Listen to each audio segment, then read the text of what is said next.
ప్రభుత్వం చంద్రబాబు నాయుడు వేలాది కోట్ల రూపాయలని అసలు ఆయన కోసం చేసుకుంటా ఉన్నాడా, లేదా నిజంగా పుష్కరాల మీద భగవంతుడి మీద శ్రద్ధాభక్తితోటి, లేదా యాత్రికుల యొక్క వసతుల పట్ల ఆయన ఒక మంచి దృష్టితోటి చేశాడా అనేది చాలా స్పష్టంగా అర్థమైపోతూ ఉంది.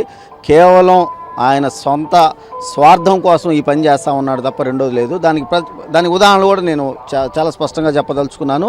ఒకటి, ఆల్రెడీ ప్రూవ్ అయిపోయినాయి నాణ్యత లేని పనులు అనేవి చాలా స్పష్టంగా బయటపడిపోయినాయి. రెండవది, ఈ రోజున భక్తుల్ని సుమారు 2-3 కిలోమీటర్ల దూరంలోనే ఆపివేయటం, అక్కడి నుంచి నడిచి రమ్మని ఒత్తిళ్లు చేయటం పోలీసు అధికారులు. ఎందుకంటే విజయవాడ ఎండ అంటేనే బహుశా అందరికీ తెలుసు ఈ రాష్ట్రంలో. ఈ రోజున మనం మార్చి నెలలో ఉన్నామా అన్నంతగా ఈ రోజున ఎండగాసింది విజయవాడలో. 3-4 కిలోమీటర్ల నుంచి పసిపిల్లల్ని ఎత్తుకొని మహిళలు రావడం, ముసలివారు రావడం అనేది ఎంత కష్టమైన పనో గమనించండి. ఇంతవరకు కూడా ఇప్పుడు సుమారు టైం 3:30-4 గంటలు కావస్తూ ఉంది. ఇంతవరకు కూడా పోలీసులు పొద్దున్న నుంచి ఈ ఇబ్బందులు చెబుతూ ఉన్నా కూడా యాత్రికులు, పోలీసులు కానీ అధికారులు కానీ పట్టించుకున్న పాపానే పోలేదు. విపరీతమైన చెమటలుగా కారుతా పిల్లల్ని ఎత్తుకొని నడిచి నడవలేక భక్తులు రావడం జరుగుతూ ఉంది.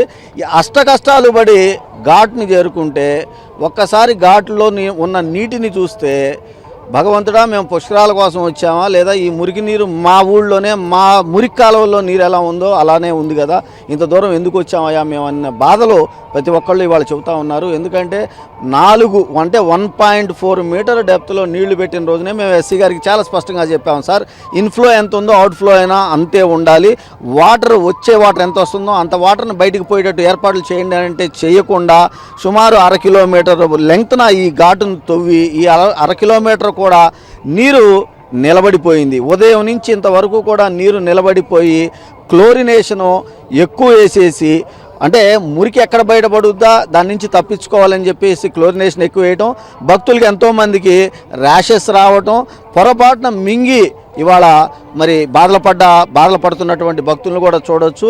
మురికి గుంటని తలపిస్తూ ఉన్నాయి. భక్తులు ఇంతవరకు అసలు వచ్చిన దాఖలా లేవు ఈ ప్రాంతానికి.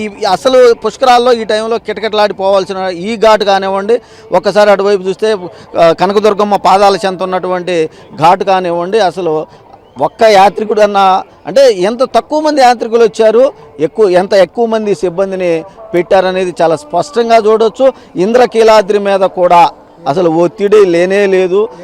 అంటే మొత్తం పైనుంచి చూసినా కూడా అంటే ఎంతసేపటికి కూడా ఇప్పుడే మనం చూసినా కూడా హెలికాప్టర్లో తిరుగుతూ ఉన్నారు తప్ప అధికారులు కింద ఉన్నటువంటి గ్రౌండ్ స్థాయిని ఇంతవటికి పట్టించుకున్న పాపాన పోకుండా గాలిలో తిరిగితే ఏమొచ్చిందండి, ఏం తెలుస్తుంది? ఇక్కడ నిజంగా భక్తుడు పుష్కరాల పట్ల కనుక శ్రద్ధ ఉంటే భక్తులు ఎక్కడికి వస్తున్నారు, అక్కడి నుంచి పుష్కర ఘాట్లు చేరుకోవడానికి ఎటువంటి సౌకర్యాలు మనం ఏర్పాటు చేసాం, అవి సక్సెస్ అయినాయా ఫెయిల్ అయితే వాటి కారణాలు ఏంటి, వాళ్ళని భక్తులను అడిగి తెలుసుకుందామని కానీ ఏమాత్రం ఇది లేకుండా పోయిందండి.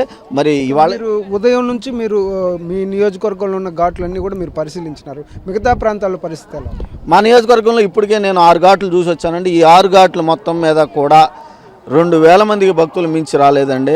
ఒక్క అధికారులు ఈగలు తోలుకుంటా ఉన్నారు అని చెప్పడం కూడా చాలా బాధగా ఉంది మాకు. అసలు ఎవరు యాత్రికులు రావట్లేదు. ఎందుకు రావట్లేదు అంటే కృష్ణానదిలో నీళ్లు ఇవ్వండి అంటే ఏమి పుష్కరాలు వస్తున్నాయి అని చెప్పేసి ఎప్పటి నుంచో, అంటే మనకేమన్నా చెప్పాలా, ఎప్పటి నుంచో ప్రభుత్వం చెబుతూ ఉంది. వేలాది కోట్ల రూపాయలు ఇప్పటికే ఖర్చు పెడతా ఉన్నారు. భక్తులకు వచ్చే మరి సౌకర్యాలు, నీటి సౌకర్యం ఏర్పాటు చేయొద్దండి. సాక్షాత్తు నేను కూడా ఒక పుష్కర ఘాట్కి వెళ్ళి షవర్ స్నానం చేసి రావాల్సిన పరిస్థితికి వచ్చింది. ఆ ఊళ్ళో గ్రామస్తులు అంటూ ఉన్నారు, అయ్యా మేము ఇక్కడ బోర్ వేసాము, మా సొంత డబ్బులతో వేసుకున్నాం బోరు ఈ కృష్ణానదిలో ఇవాళ పుష్కర స్నానం అని.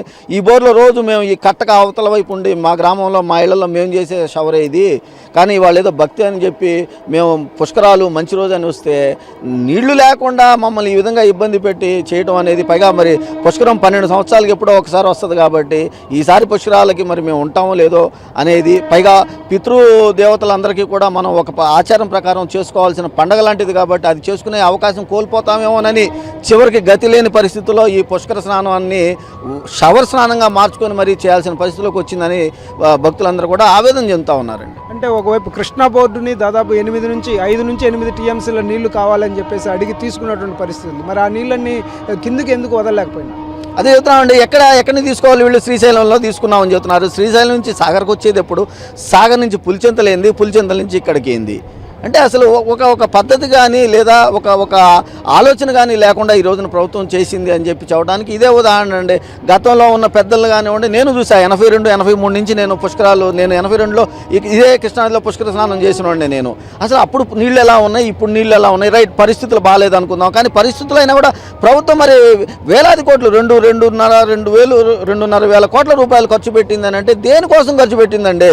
ఒకటన్నా చూపించమనండి.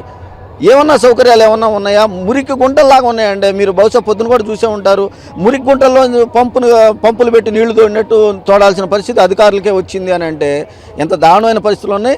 కనీసం రేపటి నుంచైనా భక్తులు పెరగాలి అని అంటే శుభ్రతను పాటించాల్సిన అవసరం అయితే ఎంతైనా ఉంది. లేదంటే ఇక్కడ పిల్లలు కూడా చూడండి, అసలు అది పుష్కర స్నానమా లేదంటే ఈతలు వేసుకుంటున్నారా చూడండి. కాలువల్లో గ్రామాల్లో వేసిన ఈతలు వేసుకోవడానికో ఆడుకోవడానికో వచ్చినట్టుంది, కానీ పుష్కర స్నానాలుగా అనే భావన ప్రభుత్వం కల్పించలేకపోతా ఉంది. ఈ రీతిలో ప్రభుత్వం చాలా దారుణంగా వ్యవహరిస్తూ ఉందని చెప్పేసి అర్థమవుతుందండి. ఒకటే ఒకటి చెబుతున్నాం, ఇదే ఆయన నిన్న కూడా చెప్తా ఉన్నాడు చంద్రబాబు నాయుడు గారు, మేము అంత చేసాము ఇంత చేసామని.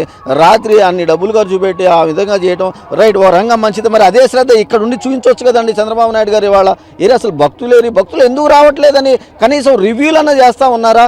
ఎందుకు రావట్లేదు, కారణాలు ఏంటి, భక్తులకి ఎలాంటి సౌకర్యాలు కలుగజేస్తామని చెప్పాము, ఇవాళ ఎలాంటి సౌకర్యాలు అందుబాటులో ఉన్నాయని కూడా వాళ్ళు పరిశీలనగా కూర్చొని మాట్లాడుకొని చేసే పరిస్థితి కూడా లేకుండా పోయిందండి.